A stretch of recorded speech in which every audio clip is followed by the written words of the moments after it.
Hello students, welcome to my channel. So student, जैसा कि आपके बीए फर्स्ट ईयर के सेकेंड सेमेस्टर में जो आपका मध्यकालीन इतिहास है तो उसकी क्लास मैंने स्टार्ट कर दी है, जिसमें मैं आपकी सभी यूनिट्स को कंप्लीट करवा रही हूँ। मैंने आपकी यूनिट नंबर 3 तक पूरा कंप्लीट करवा दिया है और जो आपका यूनिट नंबर 4 है उसको भी स्टार्ट कर दिया है और आपके यूनिट नंबर 4 का पार्ट 1 भी मैंने अपलोड कर दिया है। आपका जो यूनिट नंबर 4 है उसमें आपको पढ़ना है अकबर से शाहजहां तक। तो अकबर का पार्ट 1 मैंने अपलोड कर दिया है और आज यूनिट नंबर 4 के पार्ट 2 में हम पढ़ेंगे जहांगीर के बारे में, क्योंकि अकबर की मृत्यु के बाद उनका बेटा जहांगीर शासक बनता है और जहांगीर के बाद शाहजहां के बारे में नेक्स्ट वीडियो में पढ़ेंगे। तो देखिए, अकबर की जो मृत्यु थी वो 1605 ईस्वी में होती है। तो जहांगीर 1605 ईस्वी में शासक बनता है और 1627 ईस्वी तक शासन करता है। उसके बाद उसकी मृत्यु हो जाती है। लेकिन चलिए आइए आज पढ़ते हैं जहांगीर के बारे में और कुछ इम्पोर्टेंट पॉइंट जहां से आपके एग्जाम में प्रश्न आ जाते हैं। तो सबसे पहले पढ़ेंगे इनके प्रारंभिक जीवन के बारे में। तो देखिए, जहांगीर अकबर का पुत्र था। देखिए, अकबर के और भी पुत्र थे जैसे दानियाल और मुराद, लेकिन जो जहांगीर था वही अकबर के बाद शासक बनता है। जहांगीर के बचपन का नाम सलीम था। इनका नाम अकबर ने सलीम क्यों रखा, इसके पीछे भी एक कारण है। देखिए, जहांगीर से पहले जितनी भी संतानें अकबर को हुई थी वो कोई जीवित नहीं रहती थी, सबकी मृत्यु हो जाती थी। तो अकबर ने जाकर सलीम चिश्ती की दरगाह में मन्नतें मांगी कि उन्हें औलाद हो, तब जाकर उन्हें एक बेटा पैदा हुआ। तो सलीम चिश्ती के नाम पर उन्होंने अपने बेटे का नाम सलीम रखा और सलीम का जन्म 30 अगस्त 1569 ईस्वी में हुआ था। सलीम की जो माता थी वो हरका बाई थी। हरका बाई आमेर के राजा भारमल की पुत्री थी। अकबर की मृत्यु के बाद 3 नवंबर 1605 ईस्वी में सलीम का राज्याभिषेक नूरुद्दीन मोहम्मद जहांगीर के नाम से हुआ। देखिए, जब अकबर की मृत्यु हो जाती है तब उनका बेटा जो सलीम है वो सम्राट बनता है मुगल शासक का, और जब ये सम्राट बनता है तब नूरुद्दीन मोहम्मद जहांगीर के नाम से वो गद्दी पर बैठता है। जब प्रश्न एग्जाम में आएगा कि जहांगीर के बचपन का क्या नाम था, तो जहांगीर के बचपन का नाम सलीम था। अब पढ़ेंगे हम जहांगीर के विवाह के बारे में कि जहांगीर ने कितने विवाह किए थे। तो देखिए स्टूडेंट्स, जहांगीर ने पूरा 5 विवाह किया था, जिसमें जहांगीर का जो पहला विवाह था वो मानबाई के साथ हुआ था। मानबाई हरका भाई के भाई की पुत्री थी। अकबर के जो 9 रत्नों में से एक राजा मान सिंह थे, तो राजा मान सिंह की बहन थी मानबाई। तो जब इनका विवाह जहांगीर के साथ हुआ तो इनको एक बेटा हुआ जिसका नाम खुसरो था। उसके बाद जहांगीर का जो दूसरा विवाह हुआ वो जगत गोसाई के साथ हुआ था। जगत गोसाई से एक पुत्र हुआ जिसका नाम खुर्रम था। यही खुर्रम बाद में शाहजहां के नाम से भारत में प्रसिद्ध हुआ। तीसरा विवाह जहांगीर का रुखसाना बानो के साथ हुआ था, जिससे एक बेटा हुआ, उसका नाम शहरयार था। उसके बाद जो जहांगीर का चौथा विवाह था वो सलमा बानो के साथ हुआ था और सलमा बानो से जहांगीर को एक परवेज नाम का बेटा हुआ था। उसके बाद जो जहांगीर का 5वां विवाह था वो नूरजहां के साथ हुआ था। देखिए स्टूडेंट्स, जब इनका विवाह नूरजहां से हुआ था तो नूरजहां की पहले से ही एक बेटी थी, क्योंकि नूरजहां एक बेवा थी तो उसकी शादी पहले एक व्यक्ति से हुई थी। तो उससे उनकी एक बेटी थी जिसका नाम था लाडली बेगम। यानी ये जो बेटी थी वो जहांगीर से नहीं हुई थी, नूरजहां के पहले पति की ये बेटी थी जिसका नाम लाडली बेगम था। तो आई होप कि आपको जहांगीर के विवाह से संबंध में जितने प्रश्न आएंगे तो आप कर लेंगे। और स्टूडेंट्स देखिए, एक और भी बहुत महत्वपूर्ण बात है, जो जहांगीर की पहली पत्नी थी मानबाई, तो मानबाई ने आत्महत्या कर ली थी। आत्महत्या करने के पीछे एक बड़ा कारण था, जहांगीर को शराब पीने की लत लग गई थी और यही लत मानबाई को पसंद नहीं थी, जिससे तंग आकर इन्होंने आत्महत्या कर ली थी। और स्टूडेंट्स देखिए, जो मानबाई का पुत्र खुसरो था उसने अपने पिता जहांगीर के खिलाफ विद्रोह भी किया। विद्रोह करने के कारण कई थे, लेकिन उसमें से एक कारण ये भी था कि उसे लगता था कि उसकी माता मानबाई की मौत सिर्फ उसके पिता के कारण ही हुई है। अब देखिए खुसरो का विद्रोह और दमन। जैसा कि मैंने आपको बताया, खुसरो ने विद्रोह किया था। देखिए विद्रोह करना का ये भी मतलब था खुसरो का, क्योंकि वो खुद अपने पिता के स्थान पर शासक बनना चाहता था, तो उसका विद्रोह करने का ये सबसे बड़ा कारण था। देखिए गद्दी पर बैठते ही जहांगीर को सर्वप्रथम अपने पुत्र खुसरो के विद्रोह का सामना करना पड़ा। जब जहांगीर गद्दी पर बैठते हैं, सम्राट बनते हैं मुगल के, तब उन्हें सबसे पहला सामना जो करना पड़ता है अपने ही बेटे खुसरो का करना पड़ता है, क्योंकि इनके बेटे खुसरो ने विद्रोह कर दिया था। विद्रोह करने का सबसे बड़ा कारण यही था कि उनका बेटा जो खुसरो था वो खुद ही शासक बनना चाहता था। जहांगीर ने खुसरो को आगरा के किले में नजरबंद कर लिया, किंतु खुसरो कैद से भागकर लाहौर पहुंच गया। देखिए जब खुसरो ने विद्रोह किया तो उसके विद्रोह को दबाया गया और जहांगीर ने अपने बेटे को आगरा के किले में नजरबंद करवा दिया था, लेकिन खुसरो कैद से भागकर लाहौर पहुंच जाता है। वहां उसने सिखों के पंचम गुरु अर्जुन देव से अपनी सेना के लिए आर्थिक सहयोग लिया, लेकिन शाही सेना से खुसरो की सेना परास्त हो गई। देखिए जब खुसरो भागकर लाहौर गया था, तब उसने वहां पर जो सिख के पंचम गुरु अर्जुन देव थे उनसे वह सहयोग मांगता है। तो जब उनका सहयोग मिलता है तो वो आक्रमण करता है, लेकिन जो शाही सेना थी मुगलों की, तो शाही सेना खुसरो की सेना को हरा देती है। खुसरो की सहायता के कारण गुरु अर्जुन देव को मृत्युदंड दिया गया। देखिए जो अर्जुन देव थे उनको भी जहांगीर ने मृत्यु दंड दे दिया था, फांसी पर चढ़वा दिया था कि क्यों तुमने खुसरो का सहयोग किया। सिख गुरु को फांसी जहांगीर के लिए नीति विरुद्ध कार्रवाई सिद्ध हुई, क्योंकि इससे सिखों का जो तब तक का एक शांति प्रिय समुदाय थे, मन खट्टा हो गया और वे साम्राज्य के शत्रुओं के रूप में परिवर्तित होते गए।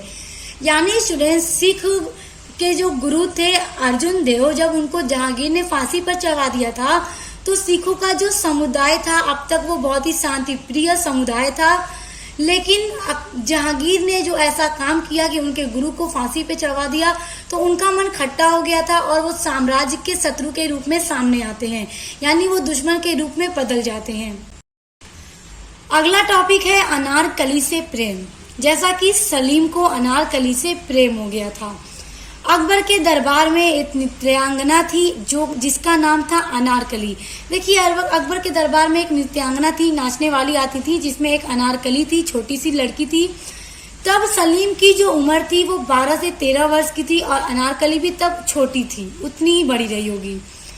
पहले ही नजर में सलीम को प्रेम हो जाता है, यानी जब वो अनारकली को पहली बार ही देखता है तभी अपना दिल हार जाता है और उससे प्रेम करने लगता है। अकबर जो थे वो इस प्रेम के विरोधी थे, क्योंकि उन्हें सलीम का ये जो प्रेम था अनारकली के लिए अकबर को बिल्कुल भी पसंद नहीं था। अकबर ने इसे दरबार से निकालकर अफगानिस्तान के क्षेत्र की तरफ भिजवा दिया था और इसी कारण अकबर ने अनारकली को अपने दरबार से निकलवा दिया था और अफगान के क्षेत्र की तरफ भारत की सीमा के बाहर भिजवा दिया था, ताकि मेरा बेटा सलीम उससे न मिल सके। क्योंकि सलीम को अनारकली से इतना प्रेम हो गया था कि वो अपने दिन को, अपने ज्यादा से ज्यादा समय को वो सिर्फ अनारकली के साथ ही बिताना चाहता था। तो इसी कारण अकबर ने उसे अफगानिस्तान के क्षेत्रों में भिजवा दिया था, जिस कारण क्या है कि अनारकली और सलीम एक दूसरे से अलग हो गए थे। और बाद में स्टूडेंट्स अनारकली की मृत्यु हो जाती है। तो उसके बाद जब जहांगीर शासक बनता है, तब 1615 ईस्वी में जहांगीर ने अनारकली की कब्र पर एक मकबरे का निर्माण करवाया था और ये मकबरा लाहौर में है। अब हम पढ़ेंगे दक्षिण की विजय के बारे में कि किस तरह मुगलों ने दक्षिण पर विजय प्राप्त की थी। अहमदनगर जो दक्षिण भारत का प्रमुख राज्य था, वहां का वजीर मलिक अंबर था। देखिए अहमदनगर का जो वजीर था मलिक अंबर, वो बहुत ही शक्तिशाली वजीर था। मुगलों के द्वारा उसके खिलाफ कई अभियान चलाए गए थे, यानी मुगलों ने अहमदनगर पर विजय पाने के लिए बहुत सारे अभियान चलाए थे, जहांगीर के पहले अकबर ने भी अभियान चलाए थे, लेकिन वहां का जो वजीर मलिक अंबर था वो इतना शक्तिशाली और ताकतवर था कि उसने कई बार मुगलों को हरा भी दिया था। लेकिन देखिए क्या होता है, स्टूडेंट्स, मुगलों के द्वारा जितने भी अभियान उनके खिलाफ चलाए गए थे, लेकिन तब भी मलिक अंबर हार नहीं मानते हैं। बाद में अहमदनगर में खुर्रम के नेतृत्व में एक सेना भेजी जाती है। देखिए उसके पिता यानी खुर्रम के जो पिता जहांगीर थे, उन्होंने खुर्रम के नेतृत्व में एक सेना भेजी अहमदनगर में, जो मलिक अंबर को पराजित कर देती है। यानी मलिक अंबर उस टाइम हार जाते हैं।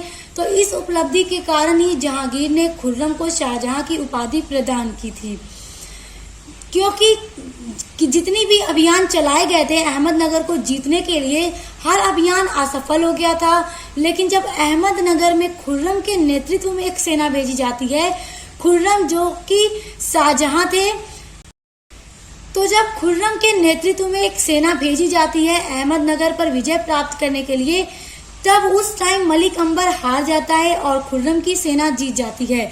और इसी जीत के कारण जहांगीर इतना खुश होता है कि वो अपने बेटे खुर्रम को शाहजहां की उपाधि दे देता है। स्टूडेंट्स, अब आ जाते हैं, पढ़ते हैं मेवाड़ विजय या मेवाड़ मुगलों की संधि, जो कि 1615 ईस्वी में हुई थी। तो देखिए जहांगीर की सबसे बड़ी सफलता मेवाड़ के साथ युद्ध का अंत था।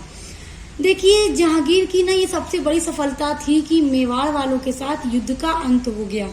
और ये कैसे हुआ था स्टूडेंट, वो सब पढ़ने से पहले आइए थोड़ा सा कुछ जानते हैं इनके बारे में। देखिए जो मेवाड़ के राणा प्रताप थे, महाराणा प्रताप जो थे, उनका अकबर से संघर्ष हुआ था, परंतु महाराणा प्रताप की मृत्यु तक अकबर ने पूरे मेवाड़ पर अपना शासन स्थापित नहीं कर पाया था। वह सिर्फ चित्तौड़ के ही इलाके पर शासन कर रहा था। तो जब राणा प्रताप की मृत्यु हो गई थी, तब उनका जो बेटा था वो अमर सिंह, वो शासक बनता है। और तब अकबर की मृत्यु के बाद अकबर का बेटा जहांगीर भी शासक बनता है। तो जहांगीर अब मेवाड़ पर विजय प्राप्त करना चाहता था, तो जहांगीर ने अब 1613 ईस्वी में अपने पुत्र खुर्रम को मेवाड़ पर आक्रमण करने के लिए भेजा। तो देखिए अब यहाँ पर अमर सिंह के पास बस दो ऑप्शन थे। पहला ये कि चाहे वो उनकी संधि स्वीकार कर ले या तो फिर संघर्ष करता रहे अपने पिता की तरह, क्योंकि जब खुर्रम को वहां पर आक्रमण करने के लिए उसके पिता जहांगीर ने आदेश दिया था, तो खुर्रम ने जाकर वहां पर बहुत अफरा तफरी की, बहुत कत्लेआम किया था। तो देखिए इस कारण मेवाड़ के राणा अमर सिंह को खुर्रम ने संधि करने के लिए विवश कर दिया। तो अब अमर सिंह के पास संधि करने के अलावा कोई ऑप्शन नहीं था, तो अमर सिंह ने संधि कर ली मुगलों के साथ, और यह संधि 1615 ईस्वी में की गई थी। और देखिए जब संधि की गई थी तो इसमें कुछ शर्तें भी थी। अब वो शर्तें कौन कौन सी थी, बहुत इंपॉर्टेंट है, क्योंकि आपके एग्जाम में पूछा जा सकता है कि मेवाड़ और मुगलों की संधि की शर्तें बताइए। तो देखिए जो पहली शर्त ये थी कि राजा अमर सिंह ने स्वीकार किया कि हम मुगलों के अधीन हो चुके हैं, यानी हम इनके आगे विवश हो चुके हैं। और दूसरी संधि ये थी कि मुगलों के साथ राजपूतों का कोई भी वैवाहिक संबंध नहीं बनाया जाएगा। जिस तरह से अकबर ने राजा भारमल की पुत्री हरकाबाई से विवाह करके वैवाहिक संबंध बनाया था, तो मेवाड़ के राजा अमर सिंह ने ये शर्त लगाई कि हम संधि तो कर लेंगे, लेकिन हमारे साथ कोई वैवाहिक संबंध नहीं बनाया जाएगा। और देखिए तीसरी शर्त ये थी कि राजा अमर सिंह ने अपने पुत्र करण सिंह को मुगल दरबार यानी जहांगीर के दरबार में रहने के लिए भेज दिया था। और उसके अलावा चौथी ये थी कि जो चित्तौड़ का किला मुगलों के पास था, उसने पुनः राजा अमर सिंह को दे दिया था, लेकिन देते टाइम उन्होंने ये कहा था कि आपको न इसे किलाबंदी करना है और न ही इसकी मरम्मत करवानी है। अब स्टूडेंट्स हम पढ़ेंगे जहांगीर काल में नूरजहां का प्रभाव। जहांगीर के काल में नूरजहां एक बहुत ही सुंदर महिला थी, उसका क्या प्रभाव पड़ता है। देखिए नूरजहां का जो वास्तविक नाम था वो मेहरुन्निसा था। तो प्रश्न आ जाता है कि नूरजहां का वास्तविक नाम क्या था, तो मेहरुन्निसा था। उसके पिता का नाम गियास बेग था, जो तेहरान का निवासी था। यानी नूरजहां के जो पिता थे उनका नाम था गियास बेग, जो कि तेहरान के निवासी थे। अली कुली बेग नूरजहां का पहला पति था। देखिए, नूरजहां का पहला विवाह अली कुली बेग के साथ हुआ था। और स्टूडेंट्स देखिए, नूरजहां का अली कुली के साथ 1594 ईस्वी में विवाह हुआ था। अली कुली बेग ने एक बार एक शेर की हत्या कर दी थी, तो जहांगीर ने उसे शेर अफगान की उपाधि दी थी। अली कुली बेग ने क्या किया था कि एक शेर को मार डाला था, तो जहांगीर इस बात से खुश होकर अली कुली बेग यानी नूरजहां के शौहर को शेर अफगान की उपाधि से नवाजता है। देखिए, जब अली कुली बेग की मृत्यु हो जाती है, तब जहांगीर ने अली कुली बेग की पत्नी मेहरुन्निसा के साथ 1611 ईस्वी में विवाह कर लेता है। और देखिए स्टूडेंट्स, जब अली कुली बेग जीवित था तो तब जहांगीर को नहीं पता था कि उसकी जो पत्नी है मेहरुन्निसा वो इतनी ज्यादा खूबसूरत है। उसको पता ही नहीं था, उसे कभी देखा ही नहीं था। लेकिन एक बार एक त्योहार के मौके पर वो उसे देखता है और उसकी खूबसूरती से वो इतना उस पर प्रभावित हो जाता है कि वो उससे उसके पति की मृत्यु के बाद 1611 ईस्वी में विवाह कर लेता है। और देखिए, नूरजहां की जो बेटी थी लाडली बेगम, वो अली कुली बेग की औलाद थी। यानी जब नूरजहां का विवाह अली कुली बेग से हुआ था, तब उसे एक बेटी हुई थी जिसका नाम लाडली बेगम था। वो जहांगीर की औलाद नहीं थी। नूरजहां एक सुशिक्षित एवं सुसंस्कृतिक महिला थी। स्टूडेंट्स, नूरजहां जहांगीर के द्वारा इसे एक उपाधि दी गई थी, यानी कि इस जहान में सबसे खूबसूरत, क्योंकि नूरजहां का तो असली नाम मेहरुन्निसा था। बाद में इसको जहांगीर ने नूरजहां की उपाधि दी थी कि इस जहान में सबसे ज्यादा खूबसूरत। और स्टूडेंट्स देखिए, जहांगीर के शासनकाल में नूरजहां की भूमिका बहुत ज्यादा महत्वपूर्ण थी। नूरजहां एक बहुत ही योग्य महिला थी।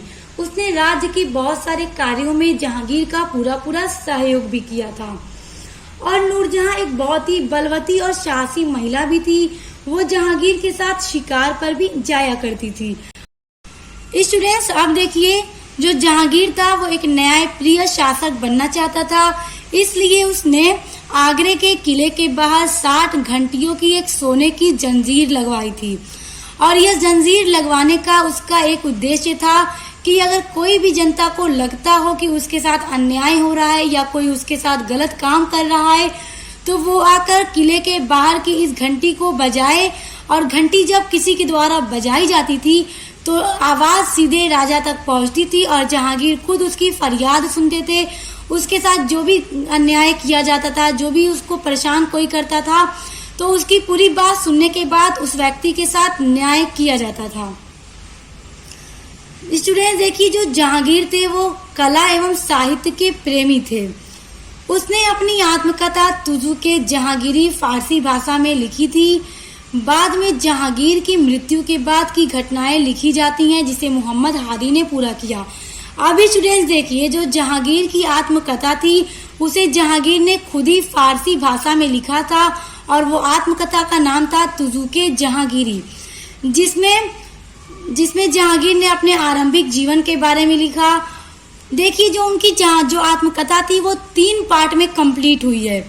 पहले पार्ट में उन्होंने अपने आरंभिक जीवन के बारे में लिखा था और दूसरे पार्ट में उन्होंने अपने शासन से रिलेटेड हर एक बात को लिखा था।